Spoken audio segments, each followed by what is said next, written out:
मैं हूं डॉक्टर फिजा खान और मैं हूं पाकिस्तान। आज मेरे लिए और मेरे मुल्क पाकिस्तान के लिए उदासी का दुनिया के किसी भी नेता ने भारत के ऑपरेशन रोकने के लिए नहीं कहा।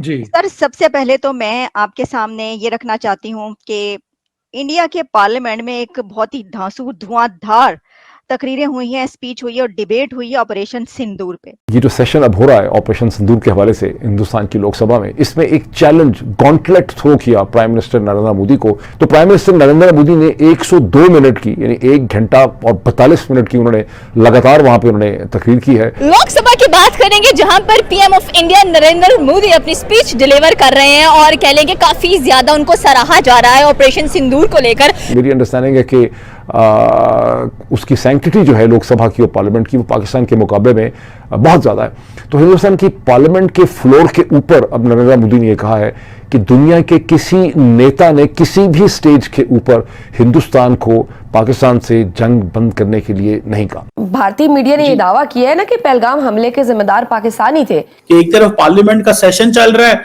और एक तरफ ऑपरेशन चल रहा है। बीजेपी को, मोदी सरकार को लोकसभा में आके जवाब देना पड़ा और पाकिस्तान को घुटनों पर आने के लिए मजबूर कर दिया। हमारा लक्ष्य आतंकवाद है, आतंकवादी आता है, आतंकवादी ठिकाने हैं, वो हमने पूरा कर दिया। कि 29 दफा प्रेसिडेंट ट्रंप के कह चुके हैं कि ये मैंने बंद करवाई। हमारी मिसाइलें पाकिस्तान के हर कोने में प्रचंड प्रहार किया, जिसकी पाकिस्तान ने कभी कल्पना नहीं की थी। तब जाकर के पाकिस्तान ने फोन करके गुहार लगाई, बस करो, बहुत मारा। इससे पहले लोकसभा में खिताब करते हुए भारतीय वजीर-ए-आज़म नरेंद्र मोदी ने कहा था कि दुनिया के किसी सरबराह मुमलिकत ने भारत से हमले रोकने के लिए नहीं कहा। इनको बता के चंडे मारी है, थप्पड़ बता के मारा है।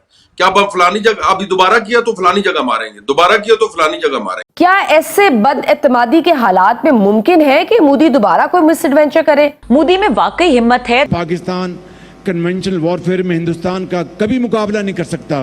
बस करो, बहुत मारा, अब ज्यादा मार झेलने की ताकत नहीं है।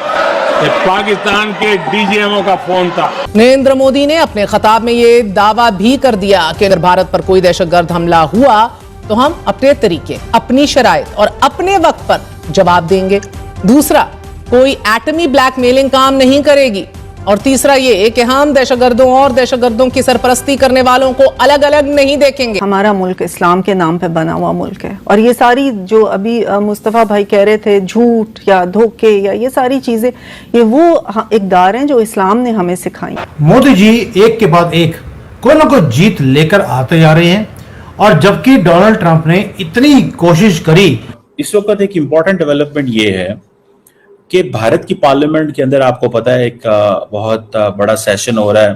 पीएम मोदी का लोकसभा में भाषण अभी अभी खत्म हुआ है और जिस तरह से उन्होंने कांग्रेस और पाकिस्तान के रिश्ते की धज्जियां उड़ाई है, मुझे लगता है कि कांग्रेस तो सदमे में चली गई होगी, लेकिन पाकिस्तान में बैठे आका जो है, खासतौर पर मुनीर जैसे लोग, उनको भी सदमा लग गया होगा। तो इट मींस कि उनको पहले ही पता था कि आगे हमें ये ऑपरेशन करना है। भारतीय हुकूमत ने एक नया ऑपरेशन महाद्वीप के नाम पर शुरू कर दिया है, जिसके तहत भारतीय फौज और सिक्योरिटी इदारे पाकिस्तानी शहरियों शहीद करके दहशतगर्द करार दे रहे हैं।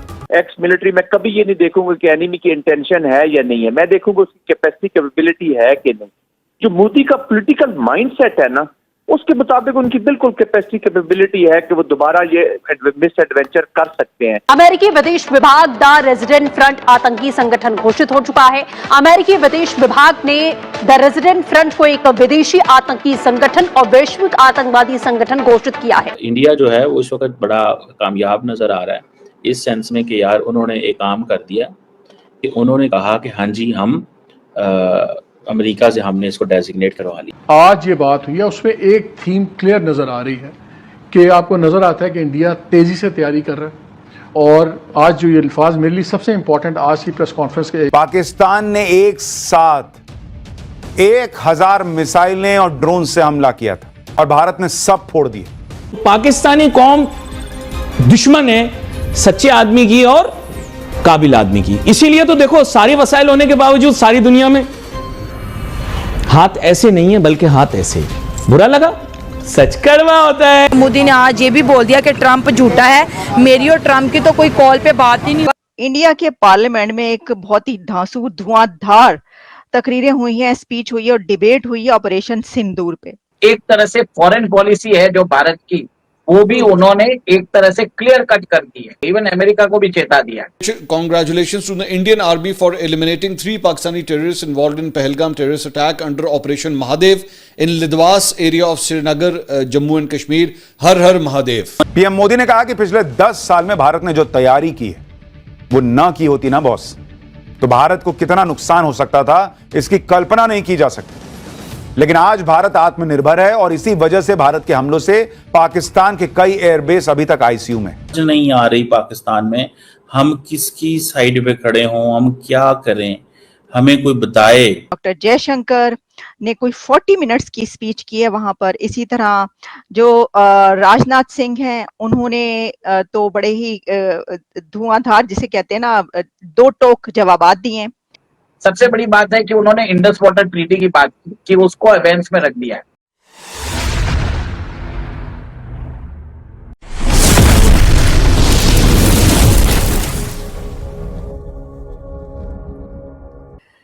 पीएम मोदी का लोकसभा में भाषण अभी अभी खत्म हुआ है और जिस तरह से उन्होंने कांग्रेस और पाकिस्तान के रिश्ते की धज्जियां उड़ाई है, मुझे लगता है कि कांग्रेस तो सदमे में चली गई होगी, लेकिन पाकिस्तान में बैठे आका जो है, खासतौर पर मुनीर जैसे लोग, उनको भी सदमा लग गया होगा कि भारत अब जब भी कुछ आतंकवादी घटना को अंजाम देंगे वो भारत में, तो गोली का जवाब गोले से मिलेगा। डेमोक्रेसी है और मेरे ख्याल में डेमोक्रेसी की यही खूबियां होती हैं कि आप हर मसले के ऊपर डिस्कशन कर सकते हैं। आपके पास नहीं हो रहे हैं ये डिबेट्स पाकिस्तान में?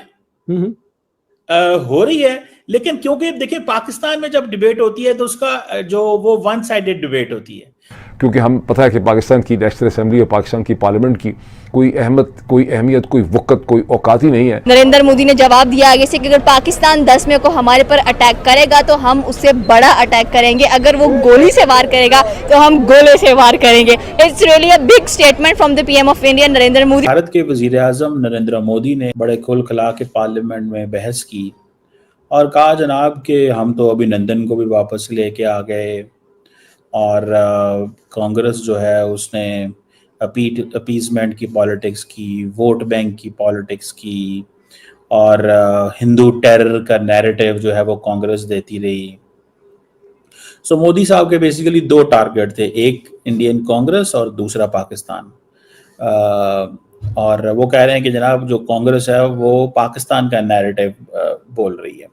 ये इंडिया को एक रिवॉर्ड दिया गया है। मैं आपको बात बताऊं, रिवॉर्ड क्या दिया गया है कि यार आप हमारे दोस्त हैं, आप हमारे पार्टनर हैं, देखिए हम आपके साथ चलेंगे, हम आपको ना नहीं कर सकते, आप हमारे क्वाड के मेंबर हैं। हम कंप्लेसेंट भी हो गए एज अ कौम, हमें लगता है कि हमने जंग खत्म हो गई है, बस मामला ठीक है। PRF जो कि लश्कर-ए-तैयबा का एक प्रॉक्सी संगठन है, 22 अप्रैल 2025 को जम्मू कश्मीर में पहलगाम में हुए आतंकी हमले की जिम्मेदारी ली थी। हम कितना खतरा बढ़ गया है। पॉलिटिशियंस ने फौजियों को इजाजत नहीं दी कि वो पाकिस्तान के एयर डिफेंसेस पे पहला हमला करे, फिर उसके बाद टेररिस्ट टारगेट्स को मारे। That is what they should have done. मतलब किसी भी military operation will first attack the defences then attack the targets. और क्योंकि प्राइम मिनिस्टर मोदी ये पोजीशन मेंटेन करना चाहते थे कि हम पाकिस्तान पे हमला नहीं कर रहे, हम पाकिस्तान की फौज पे हमला नहीं कर रहे, हम पाकिस्तान की आवाम पे हमला नहीं कर रहे, हम सिर्फ टेररिस्ट को, बाद में आपने सुना होगा डॉक्टर जयशंकर ने यूरोप में भी कहा, we didn't attack Pakistan, we attack Terroristan, right. तो ये कहने के लिए उन्होंने पाकिस्तान के एयर डिफेंसेस पे हमला नहीं किया, सीधा के सीधा जो वो कह रहे हैं कि ये टेररिस्ट कैंप से उस पे उन्होंने हमला कर दिया, जिसके वजह से they were not prepared for the Pakistani retaliation. यहां तक कि प्रधानमंत्री ने यह भी बताया पाकिस्तान ने एक साथ 1000 मिसाइलें और ड्रोन से हमला किया था, 1000, और भारत ने सब फोड़ दिए। राहुल गांधी कह रहे हैं कि किसी ने पाकिस्तान का नाम लेकर जो है ना उसकी निंदा नहीं की, आतंकवाद की निंदा की। अगर पाकिस्तान को कॉर्नर नहीं किया तो अमेरिका ने द रेजिस्टेंस फ्रंट टीआरएफ को बैन क्यों किया, उसको ग्लोबल आतंकी संगठन क्यों बताया? टीआरएफ कहां पर, ये किसी को पता नहीं है। और ये भी देखिए कि उन्होंने देश के अंदर जो मिसाइल डिफेंस सिस्टम्स है, हमारे जो क्रिटिकल वेपन्स है, और देश के अंदर जो हम मेक इन इंडिया के तहत हम हथियार बना रहे हैं, उसकी भी बात की। उन्होंने ड्रोन्स की बात की। उन्होंने बोला है कि देश के अंदर 30 से 35 साल के युवा आजकल ड्रोन बना रहे हैं, और कई हद तक तो उन्होंने जो देश की जो महिलाएं हैं उनकी भी तारीफ की है कि इसके अंदर वो भी इन्वॉल्व है।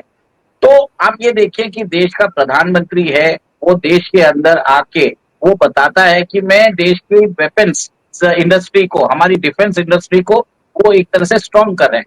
और अब ये चीज़ें जो हैं, जाहिर बात है दैट इज़ वेरी सिग्निफिकेंट कि अगर वो ये कह रहे हैं कि कांग्रेस जो है वो पाकिस्तान का नैरेटिव बोल रही है, तो इट मीन्स कि कांग्रेस जो है वो बात कर रही है जो मतलब अब वो नेहरू को भी मोदी साहब ने रगड़ दिया, सबको ही रगड़ दिया। कोई एक ऐसा बंदा नहीं होगा जिसको मोदी साहब ने नहीं रगड़ा होगा। देखिए बहुत सारी मुद्दे जो है प्राइम मिनिस्टर मोदी ने संबोधन किया है, देश को उन्होंने बताया है कि कैसे उन्होंने जो एक तरह से उन्होंने अपना जो विचार व्यक्त किए हैं, एक दुश्मन को चेतावनी भी दी है, ऑपोजिशन का प्रोपेगेंडा एक्सपोज भी कर दिया है, और एक तरह से फॉरेन पॉलिसी है जो भारत की, वो भी उन्होंने एक तरह से क्लियर कट कर दी है।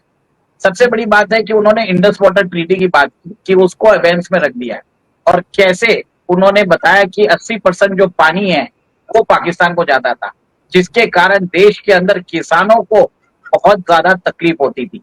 सेकेंड, उन्होंने ये भी बताया कि कैसे कांग्रेस सरकारों ने देश की जो जमीनें हैं वो पाकिस्तान और श्रीलंका को गिफ्ट कर दी, और उसके कारण हम आज तक वो जो जमीनें जो उनके नाम पे की है, जो गिफ्ट कर दी है, उससे देश को कितना नुकसान उठाना पड़ रहा है।